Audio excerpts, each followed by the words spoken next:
What is up, everyone? JD here. I hope you're all doing well today. Today I'm going to be bringing you my top carries from last week.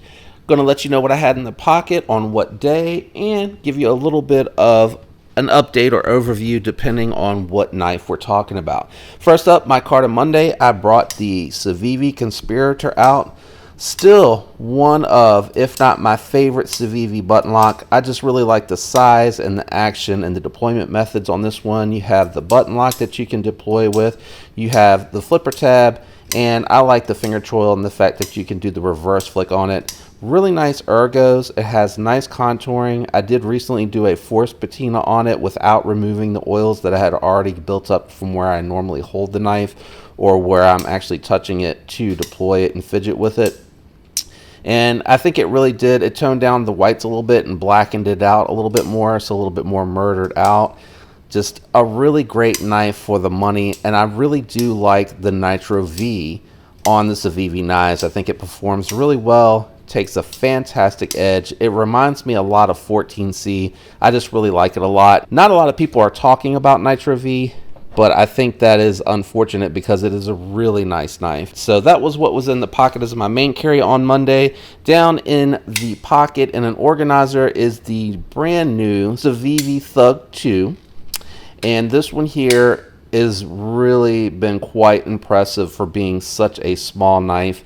I will do a full review here soon, probably in the coming days, and get this up so that people can get my feedback on this particular knife as well in case you're curious about it. It is a 3-finger grip knife. It does have a spot for a lanyard, and I probably would put a lanyard on there because I think the pinky would land right on it, which would make this feel really good in hand. But it is definitely 100% absolutely fits pocket. If I, with larger hands, squeeze up a little bit and share the finger cutout here with the 2 fingers, I can get that 4th finger on there about halfway. So I can get all 4 fingers on there just choking up and getting in there tight with no room for play. It has a really well done Nitro V hollow ground blade with a flat grind out on the tip. So really nice compound grind. And you can see the Nitro V right there inside the blade. Designer for you as well, but it has it gets really thin, and I will show you in the review. It is definitely, I've put some work in it, and it has actually done really well, and it came with a fantastic edge from the factory. It looks like this one might be laid back a little bit more than what you're seeing on the Conspirator. So the Conspirator being a little bit of a thicker geometry knife, that kind of makes sense because they're actually expecting you to do a little bit more hard use with that knife, so it has a tougher edge, which is going to hold up a little bit longer. This one here being more a cutting tool, so they might have laid the edge a little bit back, or I could just be completely wrong and they have the exact same degree. On Tuesday, I went into the office carrying my Protech Malibu. This one has been on the channel for a long time, and I've done a lot of videos where this one has been included in it. It is one of my most often carried knives for great reason. It has really good ergos. The update where they added the texturing on here, I think they should just make that standard. I mean, unless you love the smooth scales on an item, on a knife, like what you get on most knives these days, just the smooth titanium, smooth aluminum, smooth steel, and then they do some texturing mixed in with the paint so you have good grips. I just think that the jimping on here and the pattern really adds to the confidence, and this is just a great knife for EDC. It's not the thinnest behind the edge, it's not the thickest either. It does a really good job, but it is a really good blade for EDC, and I think people probably overlook this because it does look like it's thicker because it comes up abruptly, but it really does have a good edge, and it's performed really well. It does not split as bad as you would think. I like the reverse tanto from a utility perspective, and again, there's a reason why this is my favorite button lock. If you haven't experienced it, if you have the money, or if it's one of your grails, it's definitely one worth buying in my opinion. I prefer the textured grip. I think it's the superior of the two, and I really like it a lot. All right, and my companion carry for Tuesday was the Chernobyl Ant. Really beautiful gentleman's knife. This one's really easy to pull out to open some packages and mail whenever I do need to go in the office. And ditto if I'm out and about somewhere and I don't want to carry anything that might be a little bit more on the aggressive side. I think this has a very nice look to it. It looks very premium and upscale, and it is very premium. I think it's a very nice knife. 14C28 in on this one. Has really smooth bearing action in the pivot. Really good access to the lock bar. They raised that up with it being a smaller knife, so you can really get to that very easily. And I think even the pocket clip being milled out of titanium looks really nice on this.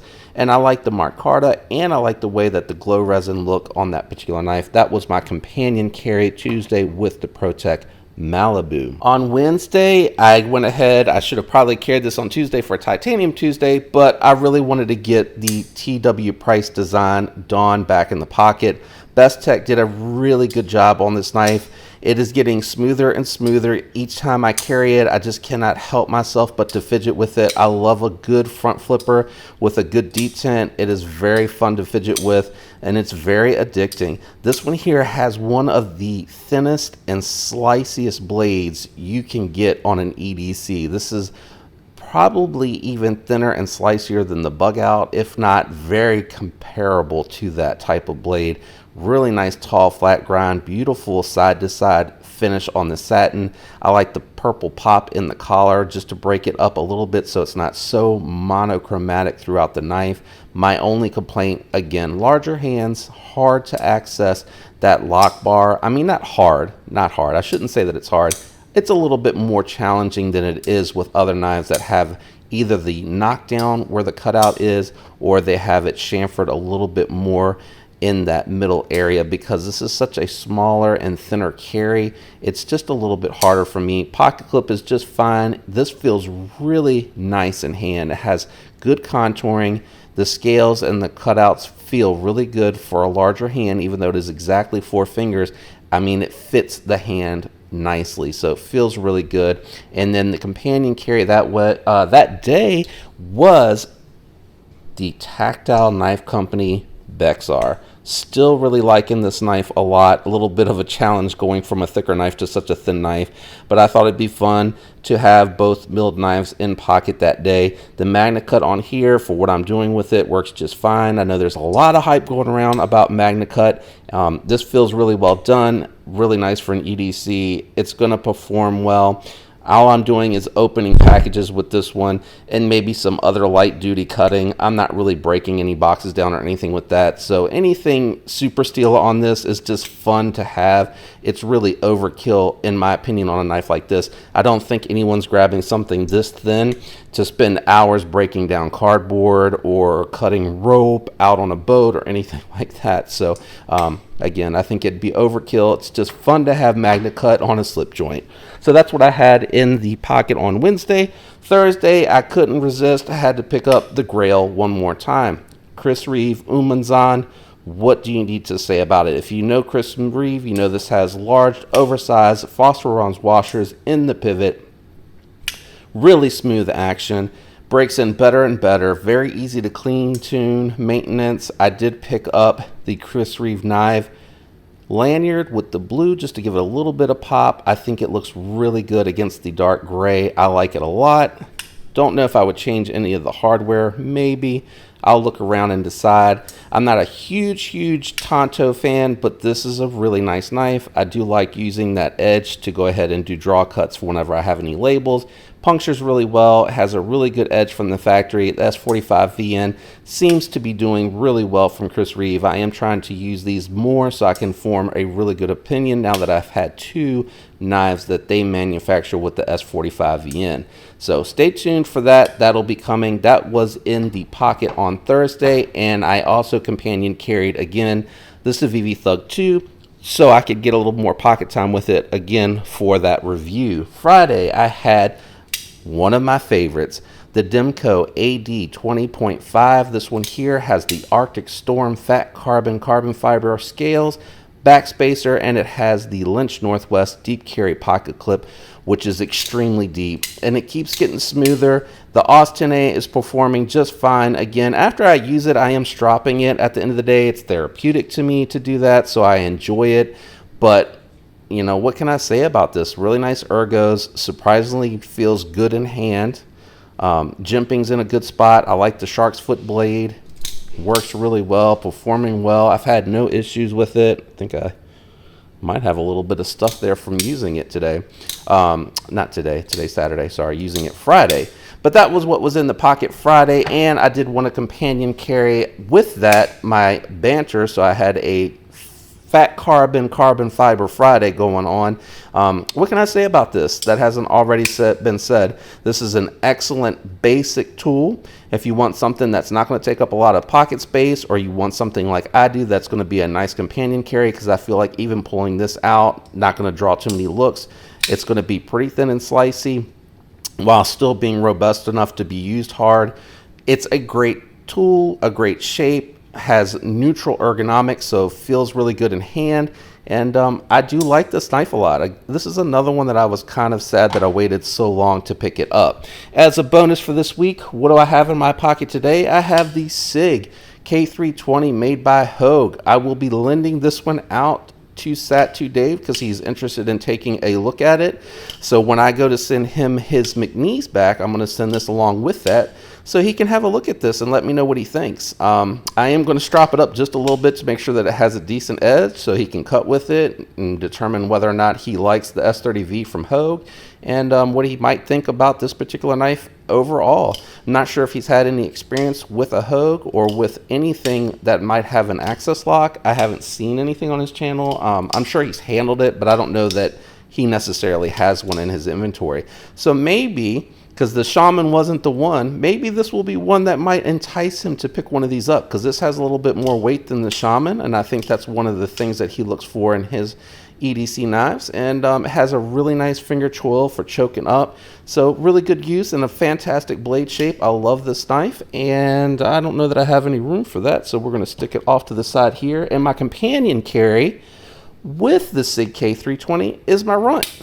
I really do like this. I do need to find a lanyard though, because it just feels kind of weird to have that hanging off. But when I need something just really quick to get into a package and I don't want to necessarily pull out my knife or always use a big knife for such an easy small task, or my wife might be asking me to cut some string or a tag off of something, that's why I like these, the Bear and this and the Chernobyl. Those are really good for those types of tasks, and this one might not be as discreet to deploy, but I think when people see it, even after they hear it, they'd probably be like, not really thinking about this one.